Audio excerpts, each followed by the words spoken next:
అటు అసెంబ్లీలో ఒక తీర్మానాన్ని నిన్న ప్రవేశపెట్టడం జరిగింది. డీలిమిటేషన్ ప్రక్రియ పైన తెలంగాణ రాష్ట్ర అసెంబ్లీ అభ్యంతరం తెలుపుతూ ఒక తీర్మానాన్ని ప్రవేశపెట్టింది.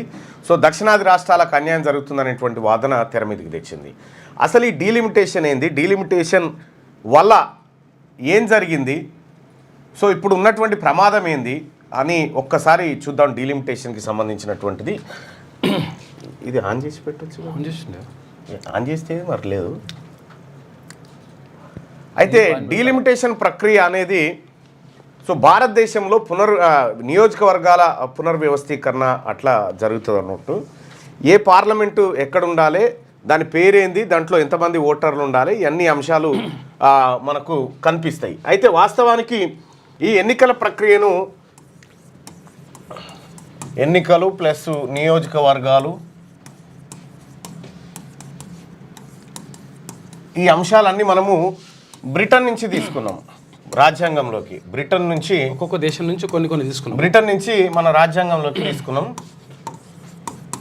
అయితే ఇక్కడ బ్రిటన్లో ఏ విధంగానైతే పార్లమెంట్ ఎలక్షన్ జరుగుతాయో తెలంగాణ ఇది ఇండియాలో కూడా అట్లాగే జరుగుతుంది. కాకపోతే బ్రిటన్లో 77,000 మందికి ఒక నియోజకవర్గం ఉంటుంది,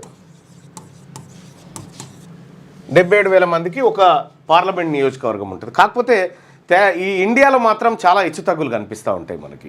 సో ఈ హెచ్చుతగ్గులు ఏంటి, వీటి తర్వాత డీలిమిటేషన్ దగ్గరికి పోదాం. సో భారతదేశంలో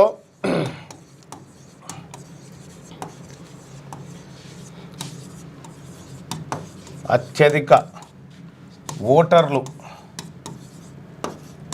ఉన్న పార్లమెంట్ నియోజకవర్గం, పార్లమెంట్ అంటే ఎంపీ, లోక్సభ నియోజకవర్గం, పార్లమెంట్ లోక్సభ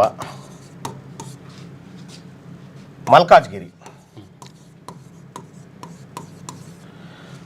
దాదాపు ఈ మల్కాజ్గిరి నియోజకవర్గంలో సుమారుగా 30 లక్షల మంది ఉన్నారు ఓటర్లు.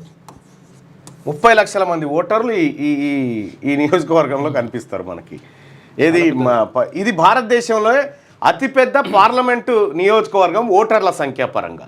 ఇక ఇదే భారతదేశంలో అతి తక్కువ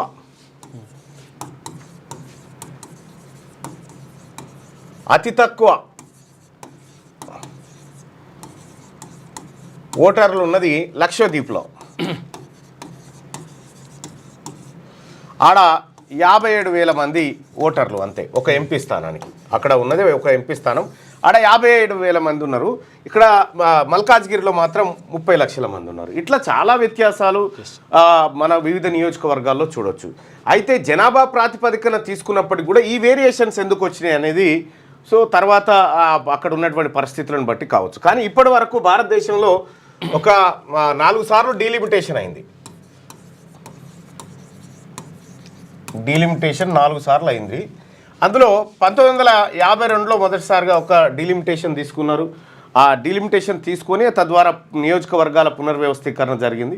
ఆ తర్వాత 1971 అనుకుంటా, 71లో ఏమో జరిగింది. ఆ తర్వాత మళ్ళీ 2002లో జరిగింది,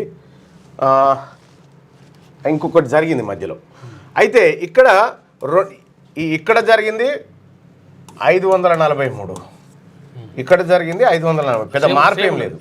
అయితే మార్పు ఏం లేదు దీంట్లో. ఇప్పుడు 2026లో డీలిమిటేషన్ చేస్తారట. అయితే దీన్ని ఏమంటున్నారంటే ఇప్పుడు తాజాగా జనాభా లెక్కలు సేకరించి పెరిగిన జనాభాకు అనుగుణంగా మనము నియోజకవర్గాలను పెంచుకుందామనేది కేంద్ర ప్రభుత్వం చేస్తున్నటువంటి వాదన. మరి జనాభా పెరుగుదల అనేది దక్షిణాది రాష్ట్రాల్లో చాలా తక్కువగా ఉంది, ఎందుకంటే వీళ్ళు కుటుంబ నియంత్రణ పాటించారు కాబట్టి చాలా తక్కువగా ఉంది.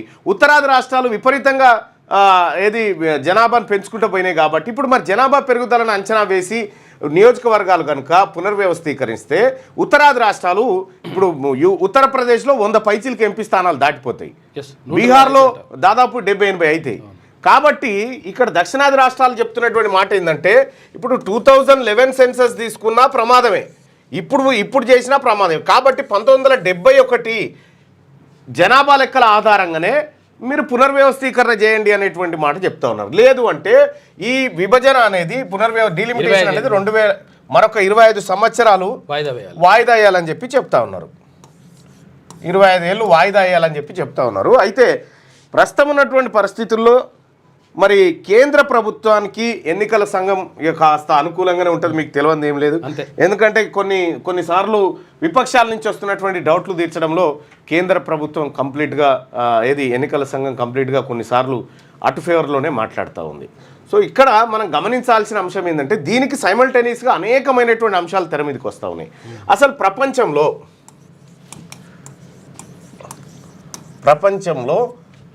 ఏది నమ్మకమైన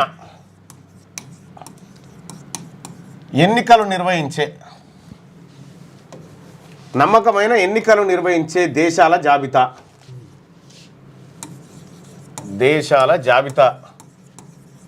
జాబితాలో మొత్తం 179 దేశాలలో మన స్థానం 108, భారత్ స్థానం 108. అంటే మన దగ్గర అంత పారదర్శకంగా జరగదు అనేది అనేకమైనటువంటి సర్వేలు చెప్తున్నటువంటి మాట.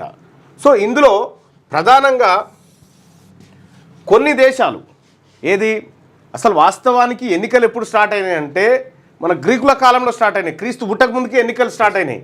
ఏథెన్స్ నగరం ప్రజాస్వామ్యయుతంగా అప్పుడు ఎన్నికలు లెక్కించబడ్డాయి. ఆ తర్వాత ఎన్నికల ప్రక్రియ వచ్చిందనుకో. సరే, అక్కడి నుంచి వచ్చినప్పటికి కూడా ప్రస్తుతం నార్వే, స్వీడన్, ఫిన్లాండ్, న్యూజిలాండ్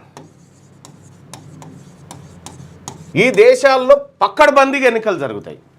అసలు ఆ ప్రజలకు ఓటు మీద చాలా విశ్వసనీయత ఉంటుంది, చాలా నిజాయితీగా ఎన్నికలు జరుగుతాయి. అక్కడ ఉన్నటువంటి ఎన్నికల సంఘాలు స్వతంత్రంగా వ్యవహరిస్తాయి.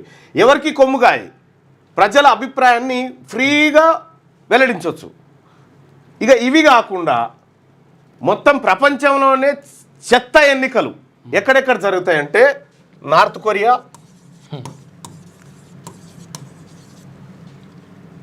రష్యా, జింబాబ్వే, ఇట్లా ఈ దేశాల్లో పరమ చెత్తగా జరుగుతుంటాయి. ఇంకా గమ్మత్ ఏంటంటే ఇక్కడ న్యూజిలాండ్లో ఈ ఓట్లకు మద్యం మంచుడు కానీ మ్యానిపులేట్ చేసుడు కానీ లేకపోతే ఇంకోటి ఏమీ ఉండవు, ఇందులో కరెక్ట్గా జరుగుతాయి. ఇక్కడ విషయం ఏంటంటే ఆ తర్వాత స్విట్జర్లాండ్లో రైట్ టు రీకాల్ ఉంటుంది. ఎవరైనా తప్పు చేస్తే ఓటు వాపసు తీసుకుంటారు జనం. అంత డెమోక్రటిక్గా ఇవి నడుస్తూ ఉంటాయి. ఇక ఇక్కడ ఈ జాబితా ఏదైతే ఉందో నార్త్ కొరియా తీసుకుంటే north Korea republic of north Korea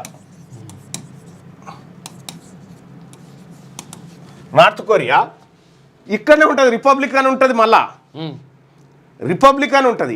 ఈడ ఎన్నికలు ఎట్లా జరుగుతాయి ఎరికేనా? అవతలోడు ఎవరు నిలబడు, ఒక్కడే నిలబడతాడు. కిమ్మంటాడా?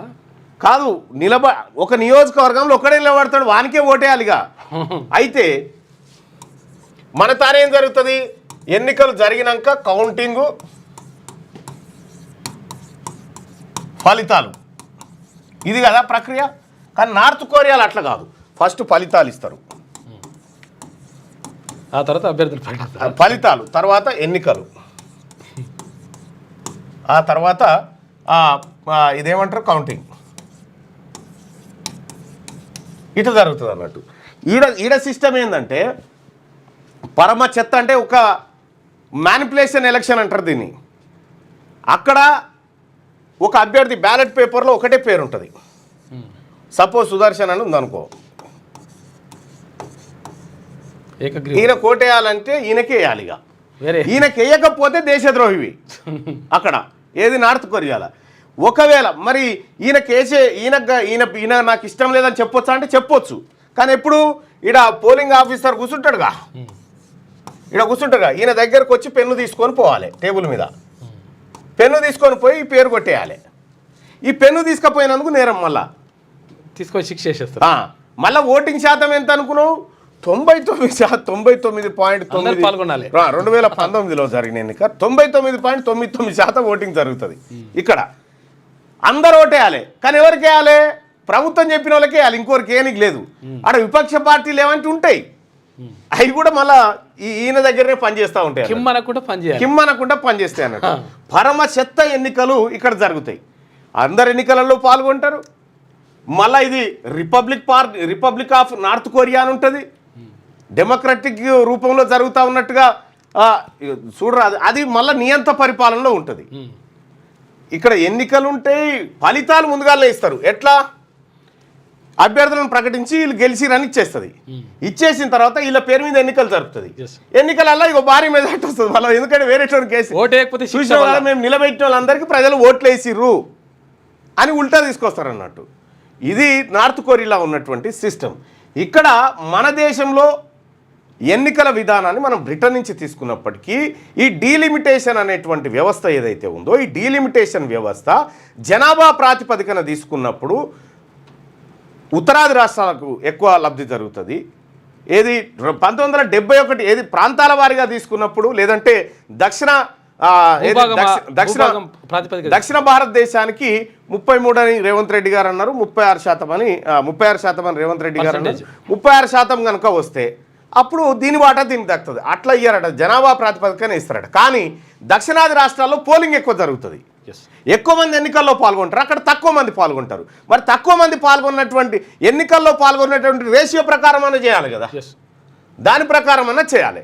సో అట్లా చేసినా కూడా దక్షిణాది రాష్ట్రాలకు కొంత న్యాయం జరుగుతుంది. అది చేయకుండా ఇంకేదో ప్రయత్నం చేస్తుంది అనేది దక్షిణాది రాష్ట్రాల ఆరోపణ. దానికోసమే స్టాలిన్ నేతృత్వంలో అటు విజయన్ కానీ, ఇటు రేవంత్ రెడ్డి గారు కానీ, ఇటు జగన్ గారు కానీ, అటు వీళ్ళందరూ కూడా కర్ణాటకకు సంబంధించినటువంటి డికే శివకుమార్ గారు వీళ్ళందరూ కూడా చెన్నైలో మీటింగ్ ఏర్పాటు చేసి దీనిపైన ఆందోళన వ్యక్తం చేశారు. సో డీలిమిటేషన్ ప్రక్రియ జరగాలంటే జనగణన జరగాలి. ఈ జనగణన కులగణనగా జరగాలనేది రాహుల్ గాంధీ గారి ఆలోచన.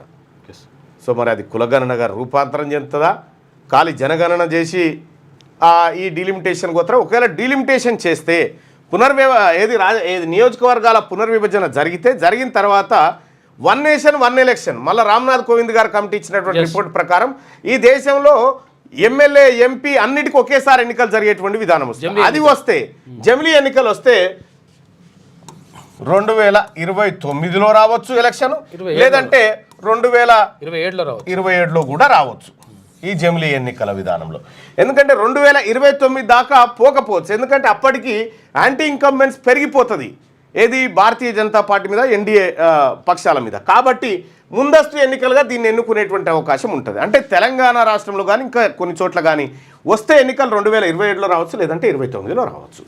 ఇది ప్రక్రియ. ఒకవేళ భారతదేశం కనుక ఇప్పుడున్నటువంటి ప్రధానమంత్రి గారు జనాభా ఆధారంగా చేస్తాం అని తాజా జనాభాతో పోతే మన కొంప కొల్లేరు. 19% మాత్రమే వస్తుందంట, 36% నుంచి 19%కి వెళ్ళిపోతుంది. ఇది మనం చేసినటువంటి పాపం ఏందా అంటే జనాభాను నియంత్రించడం, దేశాన్ని కాపాడడానికి. ప్రభుత్వం చెప్పినట్టు విన్నాం, చెప్పినట్టు విన్నందుకు శిక్ష ఇది. అంటే అట్లా.